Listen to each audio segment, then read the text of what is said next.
할렐루야. 오늘 7번째 느헤미야 시리즈입니다. 성벽이 건축됨에, 이런 제목의 말씀으로 준비한 말씀 함께 나누겠습니다. 요즘 대학 입시처럼 취업을 하는 것도 바늘구멍 뚫기만큼 힘든 시대가 되었습니다. 그런데 취업을 어렵게 하는 것보다 직장에서 책임을 다하며 자리를 지키는 것이 더 어렵습니다.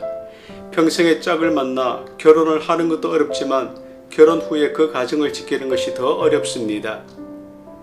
큰 병에 걸려 좋은 병원에서 좋은 의사를 만나 치료받을 확률도 어렵지만 치료받은 후에 건강을 관리하는 것이 더 어렵습니다.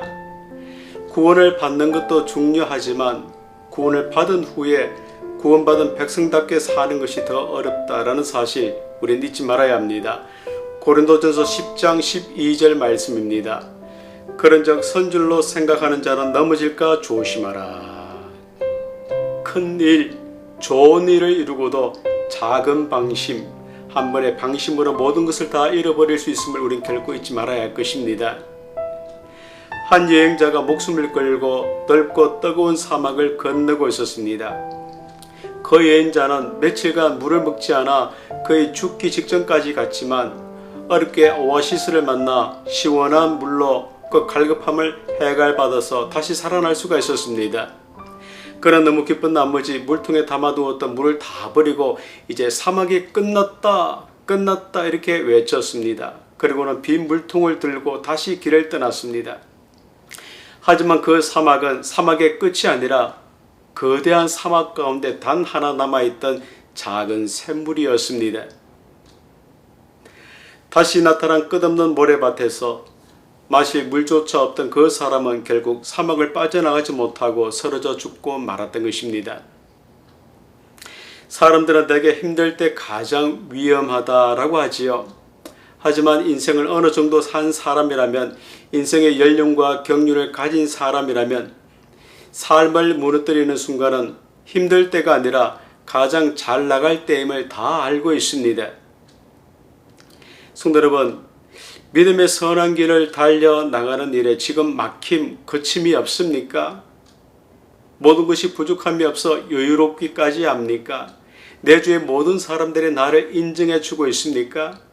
행복의 파랑새가 넝쿨째 내 가정에 들어온 것 같습니까? 그렇다면 지금이야말로 방심하지 말아야 할 때입니다. 지금이야말로 내 인생의 파수꾼을 세워야 할 때일 것입니다. 왜냐하면 내 인생이 일사천리로 풀릴 때야말로 대적 산발락과 도비아가 나를 무너뜨리고자 넘볼 때이기 때문입니다. 데살로니가전서 5장 6절 말씀입니다. 그러므로 우리는 다른 이들과 같이 자지 말고 오직 깨어 정신을 차릴지라. 늘 깨어있어 방심하지 말아야 합니다.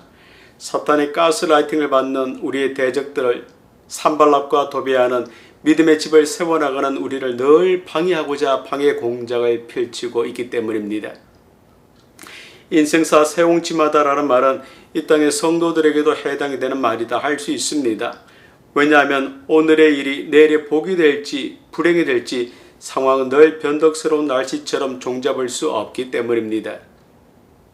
그러므로 느헤미야처럼 믿음의 여정에 하나님을 파수꾼으로 모시고 하나님의 보호와 인도 아래 믿음의 집을 세워나가야 할 줄 믿습니다. 느헤미야는 물론 온 유다 백성들이 그토록 오매불망하던 성벽 재건 공사가 수많은 방해꾼들의 방해 공작에도 불구하고 마침내 완공이 되었습니다. 얼마나 감격스러웠겠습니까? 하지만 140년간 방치가 되었던 예루살렘 성벽이 완공되었다라고 해서 이제 한시름 들었다, 두 발 두 손 뻗고 좀 쉬자, 오늘만큼은 먹고 마시고 기뻐하자라고 하면서 그들이 등들아 이렇게 함께 모여서 춤을 추기라도 했다는 말입니까? 절대 그러지 않았습니다. 그러지 않았습니다. 꿈에 그리던 일이 52일 만에 완공이 되었다라고 해서 온 백성이 축하잔치를 벌였다라는 말이 아예 없습니다. 그런 느헤미야가 이때 무엇을 했겠습니까? 성벽을 지킬 사람들을 그가 세우게 되었습니다. 1절입니다. 성벽이 건축됨에 문짝을 달고 문지기와 노래하는 자들과 레위 사람들을 세운 후에 성벽에 문짝을 다는 것으로 모든 공사의 마침표를 찍게 되었습니다. 하지만 이게 끝이 아니었습니다. 느헤미야는 곧바로 성벽을 지킬 사람들을 세웠던 것입니다. 어렵사리 집을 건축한 후에 그 집에 아무도 살지 않고 빈집, 흉가로 남게 된다면 그 집은 얼마 가지 못해 모래 위에 집을 지은 집처럼 허무하게 무너지고야 말 것입니다. 집을 잘 짓는 것만큼 지어진 집에 들어가 그 집을 유지하는 것이 참 중요합니다. 예루살렘 성벽은 완공으로 끝나지 않고 그 성 안에 들어가 사는 것이 성벽을 완공하는 것만큼이나 중요한 일이었습니다.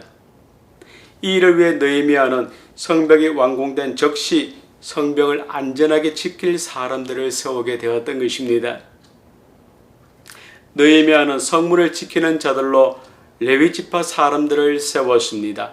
그는 자신의 아우 하나니와 또 영문에 관한 하나냐로 이 예루살렘을 다스리도록 했습니다.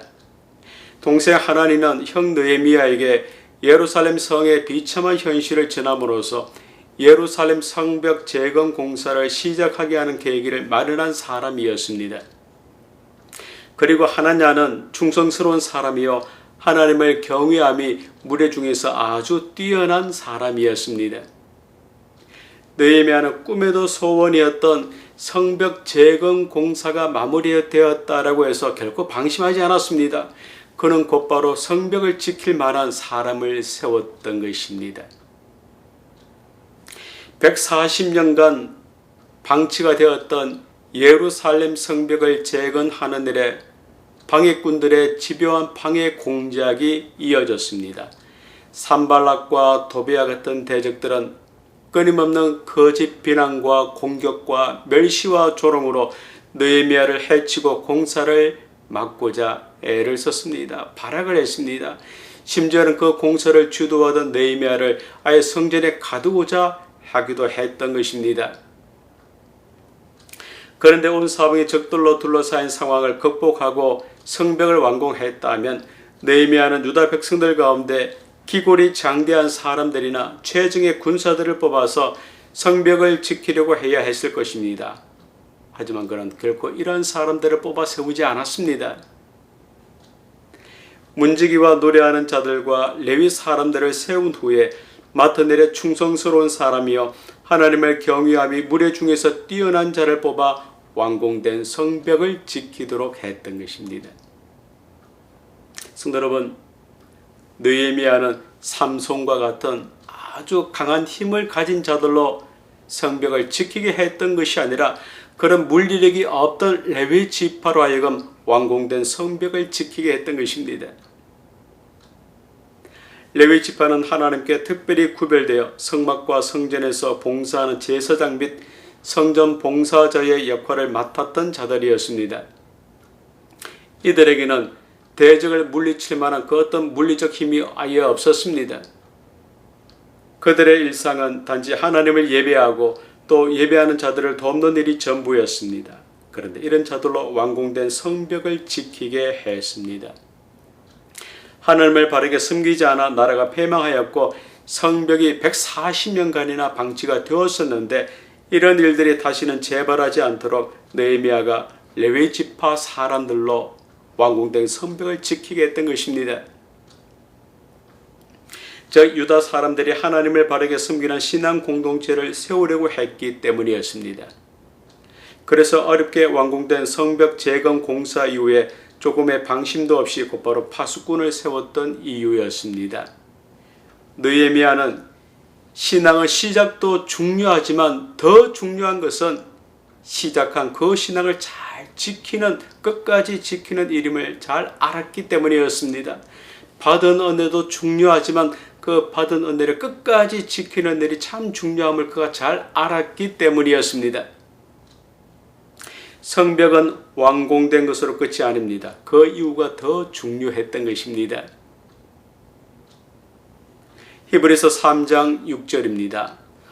우리가 소망의 담대함과 자랑을 끝까지 견고히 잡으면 어떤 경우에도 방심하지 말라라는 말씀입니다.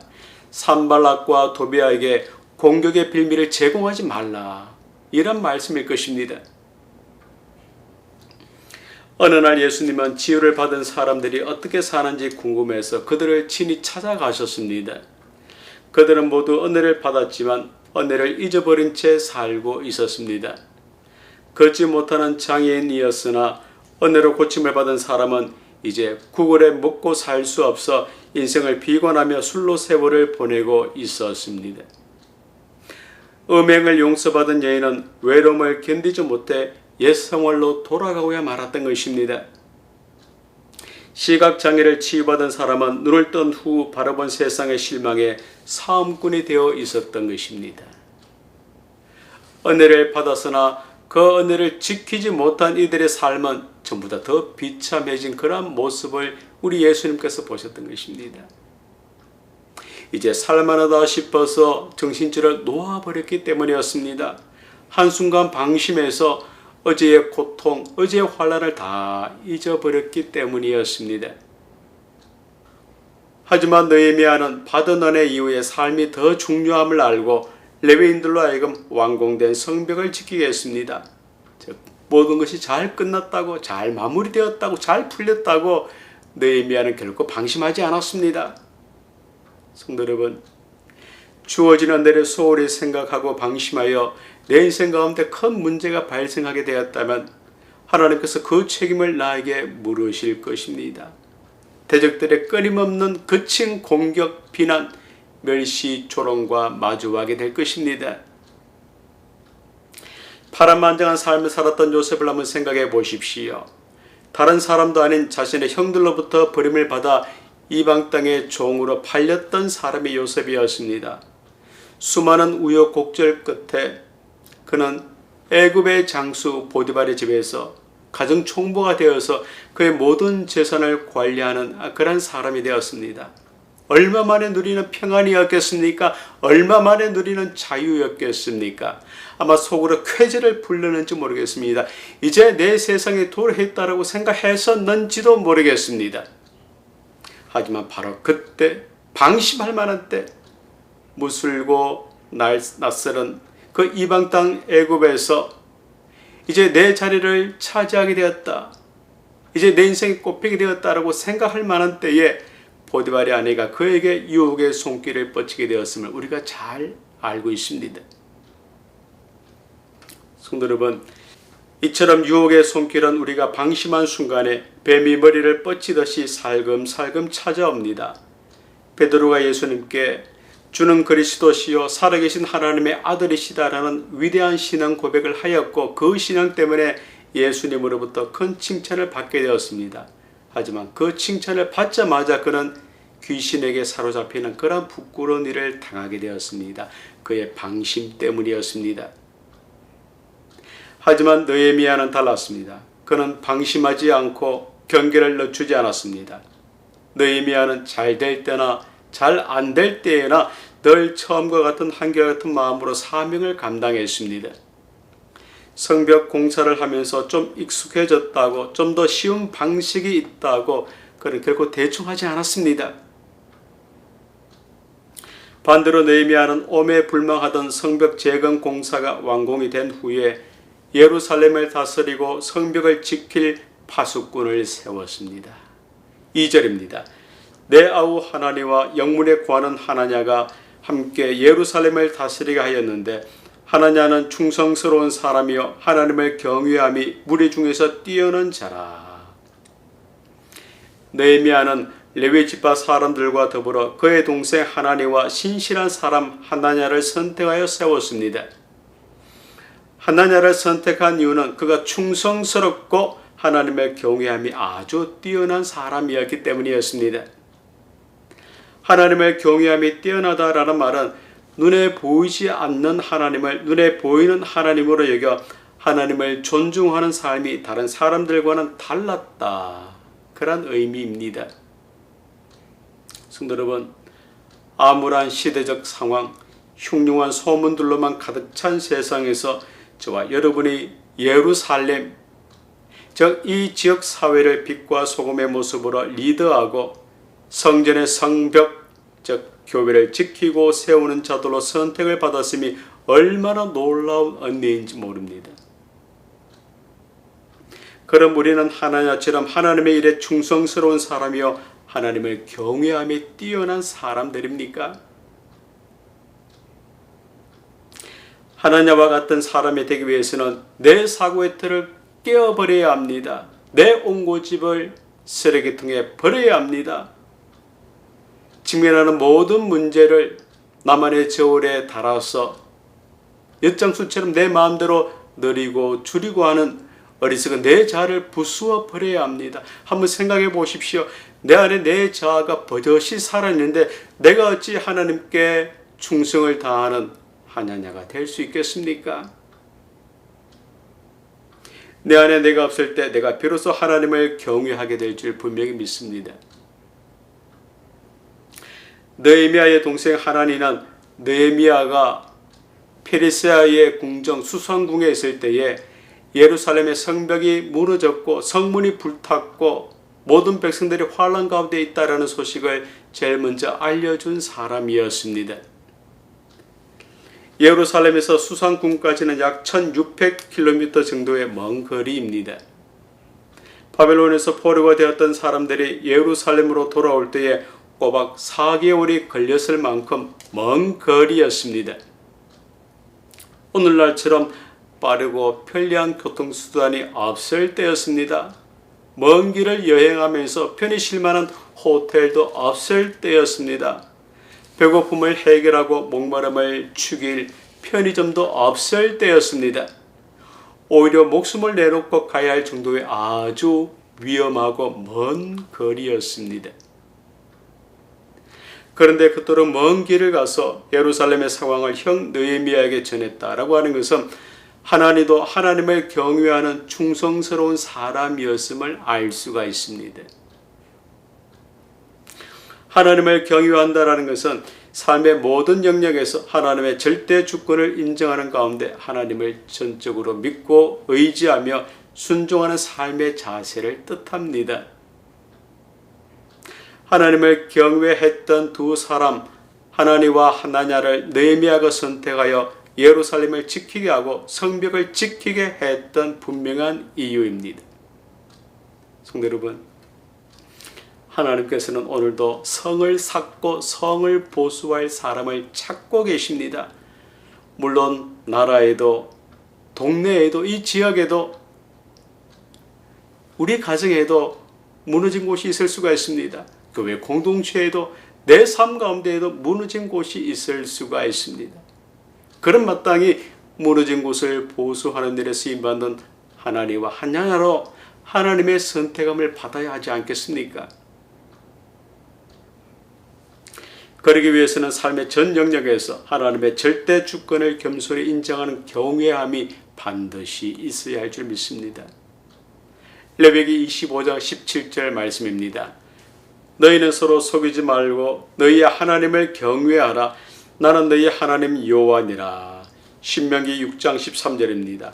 내 하나님 여호와를 경외하며 섬기며 그 이름으로 맹세할 것이니라. 신명기 8장 6절입니다. 내 하나님 여호와의 명령을 지켜 그 도를 행하며 그를 경외할지니라. 교회 공동체를 세우는 일에 하나니와 하나냐처럼 수임받기를 소망하십니까? 이 땅에서 구별된 곳, 성소, 주님의 몸된 전을 든든한 믿음의 반석 위에 세우는 일에 수임받기를 간절히 소망하십니까? 믿음의 성벽을 세우고 성문을 달기를 간절히 소망하십니까? 유일하시며 참되신 하나님 엘로힘 하나님을 높이고 믿음의 선한 경주를 힘을 다해 달려나가기를 정말 소망하십니까? 그럼 하나님을 가까이 하십시오. 그 하나님을 경외하시고 하나님께 충성을 다하십시오. 내 속 사람까지 꿰뚫어 보시는 하나님께서 나를 부르시고 나에게 일을 맡기실 줄 분명히 믿습니다. 2절 후반절입니다. 하나냐는 충성스러운 사람이요 하나님을 경외함이 무리 중에서 뛰어난 자라. 느헤미야가 하나냐를 선택한 두 가지 이유가 있습니다. 첫 번째, 그는 아주 충성스러운 사람이었고, 두 번째는 그가 그 어떠한 사람들보다 하나님의 경외함에 뛰어난 사람이었기 때문이었습니다. 충성스럽다라는 말은 열심히 일을 한다라는 의미와 더불어 옳고 그름에 대한 분별력이 뛰어나다, 바른 길을 걷다, 공평하다 이런 뜻도 내포하고 있습니다. 한 대학생이 목사님을 찾아와서 하나님께 충성을 다한다라는 뜻이 무슨 의미인지 설명해 주시기를 부탁했습니다. 목사님은 새하얀 백지 한 장을 가져오게 해서 그 대학생에게 내밀면서 하나님께 백지 위임장이라고 쓰게 한 후에 그 밑에 이름과 또 주소와 날짜를 쓰게 하고 그 학생으로 하여금 지장을 찍게 했습니다. 그리고 하나님께서 그 위임장에 무슨 말씀이나 쓰실 수 있도록 위임하는 것이 곧 충성이다, 이렇게 설명해 주셨습니다. 신명기 6장 5절입니다. 너는 마음을 다하고 성품을 다하고 힘을 다하여 내 하나님 여호와를 사랑하라. 성도 여러분, 나를 위해 독생자 예수님을 죽이시기까지 하시며 나를 사랑하시는 하나님, 그 하나님께 내 영혼의 지장을 찍은 위임장을 드리지 않으시겠습니까? 그 하나님께 내 모든 것을 다해 충성을 다하지 않으시겠습니까?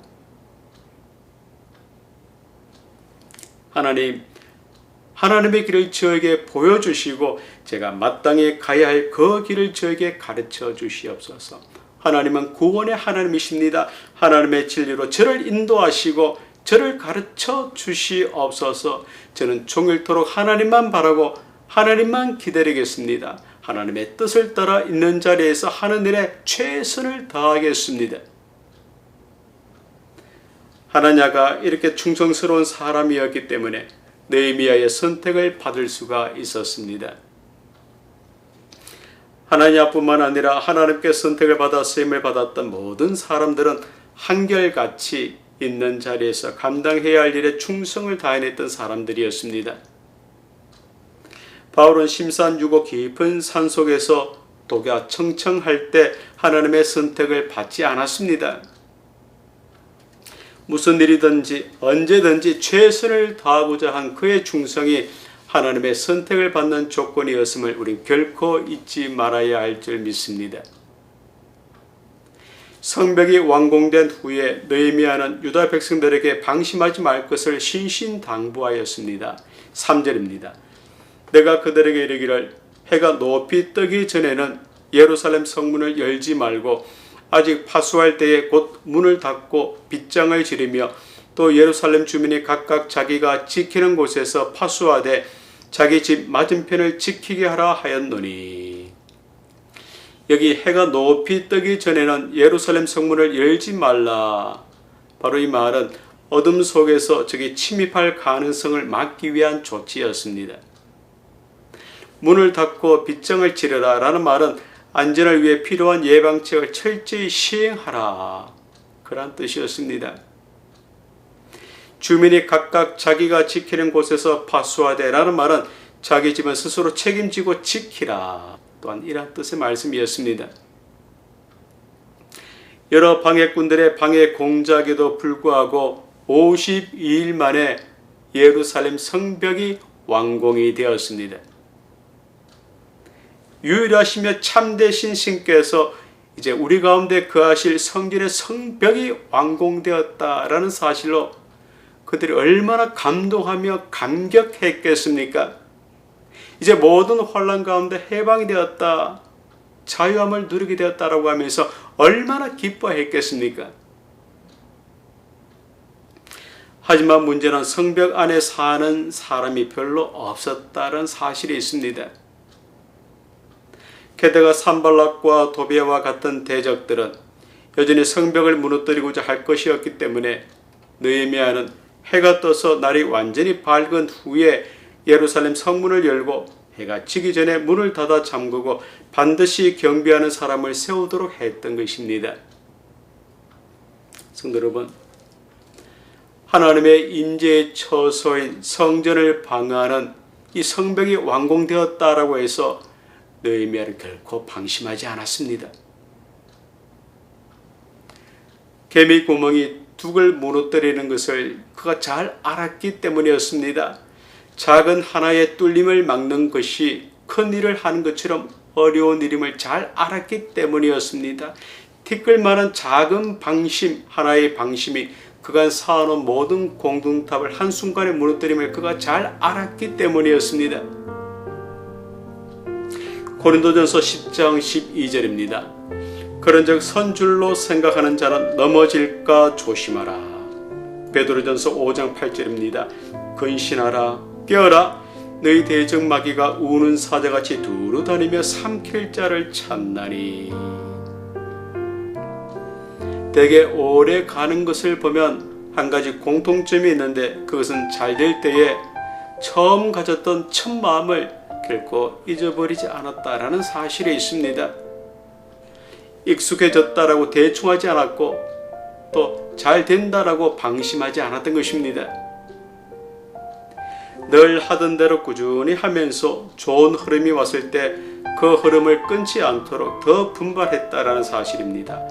느헤미야가 바로 이러한 사람이었습니다. 그는 결코 주어진 상황에 자신의 믿음을 가두어 방심하지 않았습니다. 느헤미야처럼 변덕스럽게 돌변하는 상황에 내 믿음이 파묻히지 않도록 우린 결코 방심하지 말아야 합니다. 이런 나를 도우시길 기뻐하시는 인생의 설계자요 시공자이신 하나님의 도우심으로 결국 인생 공사, 난공불락의 믿음의 성벽을 반드시 세우게 될 줄 믿습니다. 말씀을 정리합니다. 우연 같은 필연, 즉 하나님의 섭리에 따라 이곳에 우리 교회가 세워지고 이제 오늘 13번째 창립 기념 감사 예배로 하나님께 드리게 되었습니다. 그러면 그 하나님의 뜻을 따라 우리 교회가 예배와 찬양과 기도가 끊이지 않는 교회, 예수님의 보혈이 위로부터 아래로 강같이 흘러넘치고 성령의 기름 부으심이 충만한 교회, 믿음의 지체들 간의 진솔한 만남과 교제가 끊임없이 이어지는 교회, 영혼의 충만함을 가득가득 느끼는 교회, 그 무엇보다도 한 분 하나님을 뜨겁게 사랑하고 예배하는 그러한 교회가 되도록 우리의 마음가짐을 새롭게 해야 하지 않겠습니까? 성도 여러분, 결코 방심하지 말아야 합니다. 하나님을 경외하며 계속 성벽을 쌓고자 하는 다짐과 실천의 충성으로 교회를 든든한 믿음의 반석 위에 세워나가시는 우리 모든 성도들이 다 되시기를 주 예수 그리스도 이름으로 간절히 축원드립니다.